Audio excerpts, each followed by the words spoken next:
for you. And we start with a food fight tonight. Chick-fil-A facing the wrath of gay marriage supporters. The debate has reached a boiling point after the founder of Chick-fil-A said he was for traditional family and the biblical family unit. And now the social media world is just on fire after pro-gay marriage groups called for a Chick-fil-A boycott. Also some politicians calling for a ban. First for you, Ken Amaro. That's correct, Shannon. Chick-fil-A is now using social media to push back in the controversy that has gone viral in the social media world. Now, we've seen what happens when issues go viral. So can the company known for putting faith ahead of profits survive the pressure in today's social media world? And how is the controversy affecting gay issues?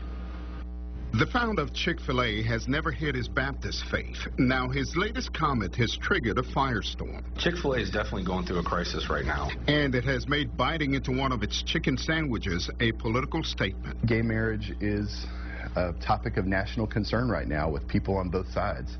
Jimmy Midyet, attorney for Florida Legal Services, represents the LGBT community and feels the furor is bad timing for issues in the gay community. I completely understand where they're coming from.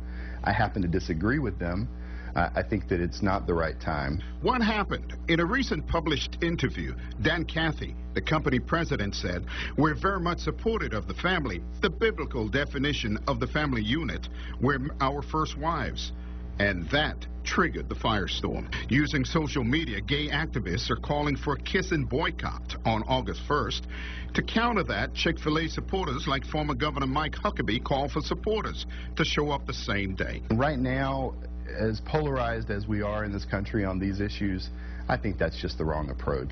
Midyet says pending legislation that calls for equal rights to protect the LGBT community could be affected by a boycott. We're not talking about marriage. We're not talking about these sort of national issues, which are important and they need to be debated.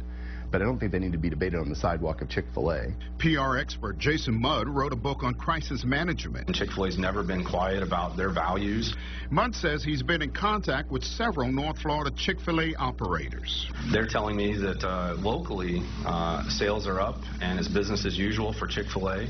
He says the company is using social media like Facebook to push back at the rumors and the opposition.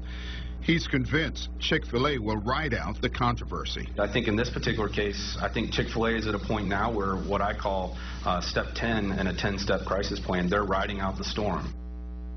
Now, earlier today, the company's chief spokesman, vice president of public relations, Don Perry, died suddenly. He had been with Chick-fil-A for 29 years.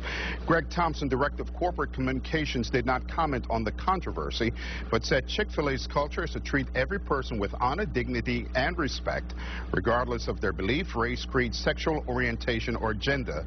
And he said they will continue this tradition. And now I've got